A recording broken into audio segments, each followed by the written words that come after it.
किसी ने बड़ी खास बात कही है कि जमीन खरीदनी है, मजबूरी नहीं।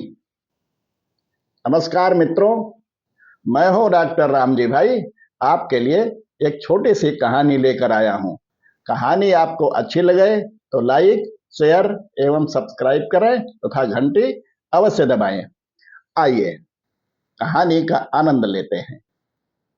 एक दिन एक आदमी अपनी मजबूरी बस एक सिख के पास अपनी जमीन बेचने गया। बोला, सरदार जी, मेरी 3 एकड़ जमीन आप ले लो, बहुत सस्ते में दे दूंगा। सिख बोला, बिल्कुल ले लेंगे। सस्ता मतलब क्या कीमत लेंगे? आदमी बोला, 70,000 रुपये में दे देंगे। सिख थोड़ी देर सोच कर बोला, वही खेत जिसमें ट्यूबवेल लगा है? जी, आप मुझे 70,000 से कुछ कम भी देंगे तो भी मैं जमीन आपको दे दूंगा। सिख ने आंखें बंद की, 10 मिनट सोचकर बोला, नहीं, मैं उसकी कीमत 3 लाख रुपये दूंगा। आदमी बोला, और मैं तो 70,000 ही मांग रहा हूं, आप 3 लाख क्यों देना चाहते हैं? सिख बोला, आप जमीन बेच क्यों रहे हैं, पहले ये बताइए। आदमी बोला, मुझे अपनी बेटी की शादी करनी है, इसलिए मजबूरी में बेचना चाहता हूं, क्या करूं? आप 3 लाख दे क्यों रहे हैं, ये बताइए। सिख बोला, मुझे जमीन खरीदनी है, किसी की मजबूरी नहीं खरीदना है।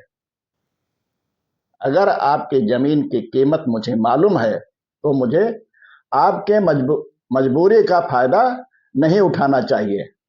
मेरा वाहे गुरु कभी खुश नहीं होगा। ऐसी जमीन या कोई भी साधन जो किसी की मजबूरियों को देख के खरीदा जाए, वो जिंदगी में सुख नहीं दे सकता है। आने वाली पीढ़ी उसकी मिट जाती है। सिख ने कहा, मेरे मित्र, तुम खुशी खुशी अपनी बेटी की शादी की तैयारी करो। 70,000 की व्यवस्था हम गांव वाले मिलकर कर लेंगे। तेरी जमीन भी तेरी रहेगी। मेरे गुरु नानक देव साहब ने भी अपनी बानी में यही हुक्म दिया है।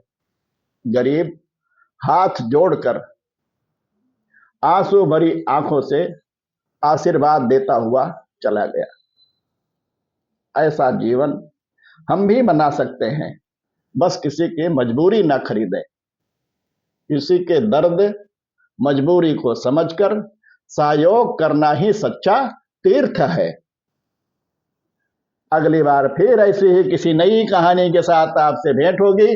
तब तक के लिए सभी को नमस्कार।